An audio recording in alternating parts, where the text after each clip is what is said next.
Hello, everyone. I'm Fran Gallagher. I'm your guide to intuition, meditation, and relationships. And today I want to talk about recognizing aggression. So, hostility can be just below the surface in a lot of our exchanges and our relationships. You won't necessarily get someone to agree with you that you feel hostility from them. As you navigate your inner world and your outer world, you're going to just notice your own body's reaction to any aggression and therefore the hostility behind that. So, tracking this is going to change your life because you're going to recognize that you have lots of behaviors to make up for any aggression that is coming at you. Uh, and we're not going to be talking today about your own aggression, but noticing that there are little aggressions that come at us all the time. And we can notice our own reaction, a little bit of a startle, a little bit of, or a lot of startle, or a lot of anger, or the overall feeling of being unsafe. There are times when I'm supposed to go somewhere and I will feel uncomfortable, and I hadn't realized that there is something going on with that person, that location, that causes me to feel unsafe and therefore reluctant. So we're not always going to be able to do anything about it, but we are going to be able to notice and fine tune our own awareness and therefore give ourselves choices. If we don't recognize aggression or hostility, then we don't know why we are feeling uncomfortable. And sometimes we will blame ourselves, we will make ourselves wrong. Uh, One of the things that I really find uncomfortable is that some homes will just feel cold to me. It's not necessarily temperature, but it might also be associated with temperature. But it is a feeling of life denial as opposed to life affirming. This can just show up in all kinds of small ways and even large ways. If someone has a vicious dog and they seem to have trouble keeping track of the dog, controlling the dog, keeping me safe, for instance, then I need to look at that as an embodiment of their aggression. And I need to start recognizing that this home may not be safe. Now, of course, there are some dogs who will act aggressive, but they aren't necessarily going to follow through. They like to bark and they like to show that this is their home. I get that.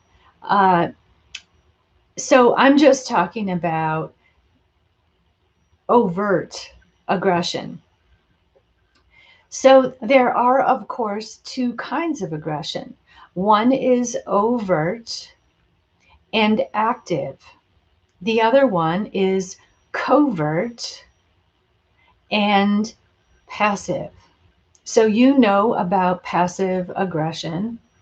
Well, the best definition I've ever heard for passive aggression is that it is designed by the passive aggressive person to cause you to feel their anger.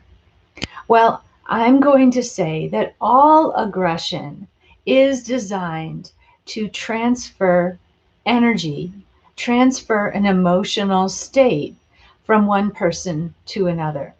So let's say that I'm having a bad day and I'm angry, or we like to call it grumpy, or in a bad mood. We like to uh, soften the fact that we just might be angry. It could be as much as enraged. It could be a milder form of anger. So if I act out, I'm actually doing that in order to transfer some of my anger to the people around me, because the anger is too much for me to handle. So again, I'm going to attempt to transfer it. So active aggression is when I'm directly acting in an aggressive way. Passive aggression is when I am indirect with my transfer of anger. So I remember a long time ago someone short sheeting my bed, and that was designed. It was part of a war that I was inadvertently caught in, and I made the mistake of participating in the war. And I wasn't nearly as good at doing mean, passive aggressive things as the person I was in the war with was. So when they short sheeted my bed and I went to go to bed and I was tired, I realized that this person, again, was much worse at, or shall I say, better at this than I was. And by the way, short sheeting is when uh, you take the top sheet and you put it and you tuck it in at the top, and then you fold it almost in half, and then you fold it down with a blanket as if it is a normal sheet on top of the bed. I hope I'm making sense. And then when you go to get in the bed, you can't put your feet all the way down. The top sheet is folded in half, more or less.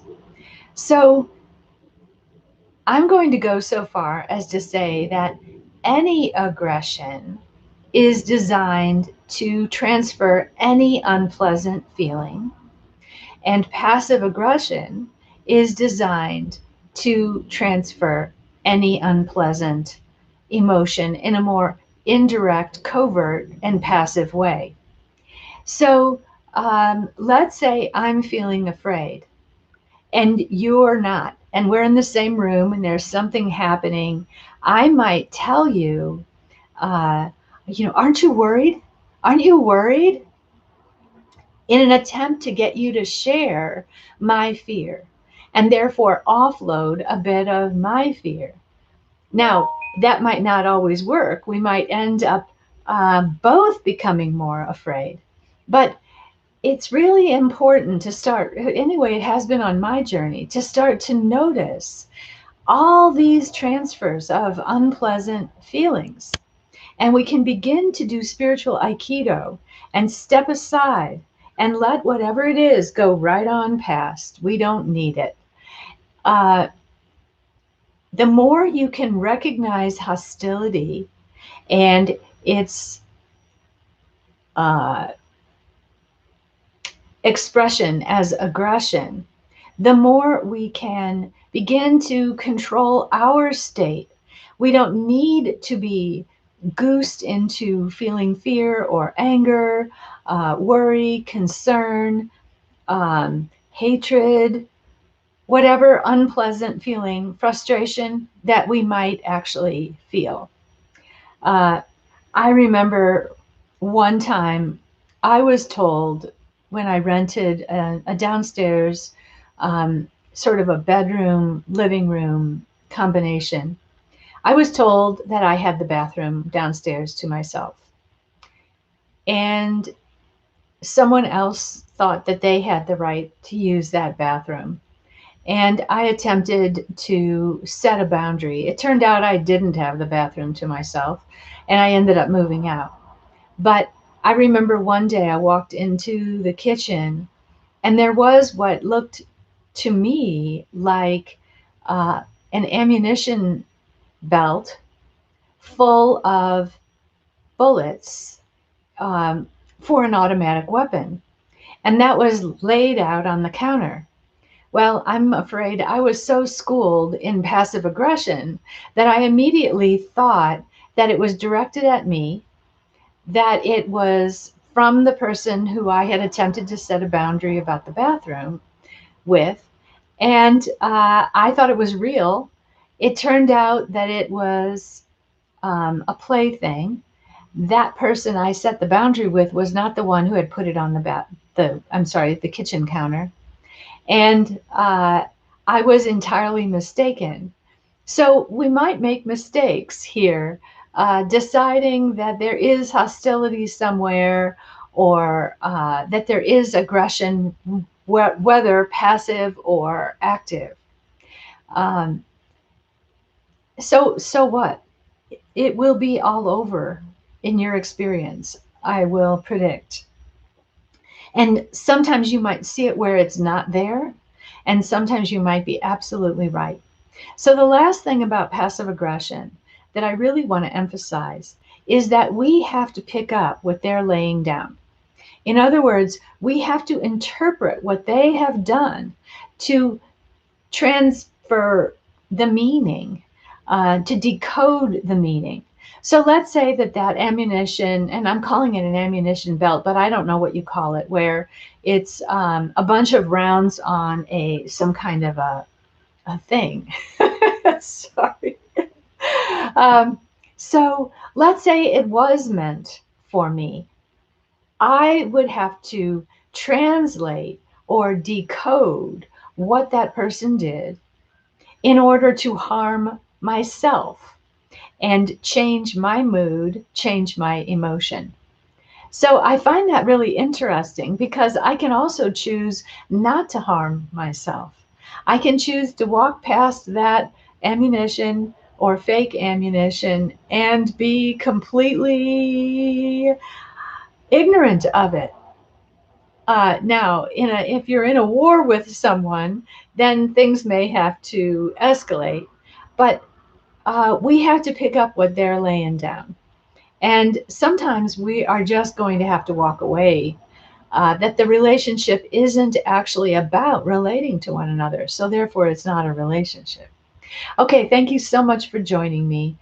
Safe travels through your experiences as you develop your awareness.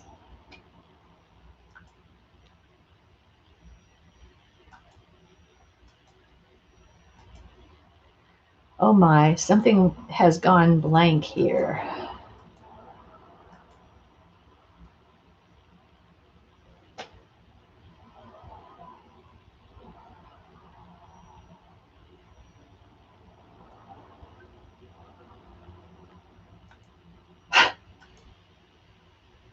Oops.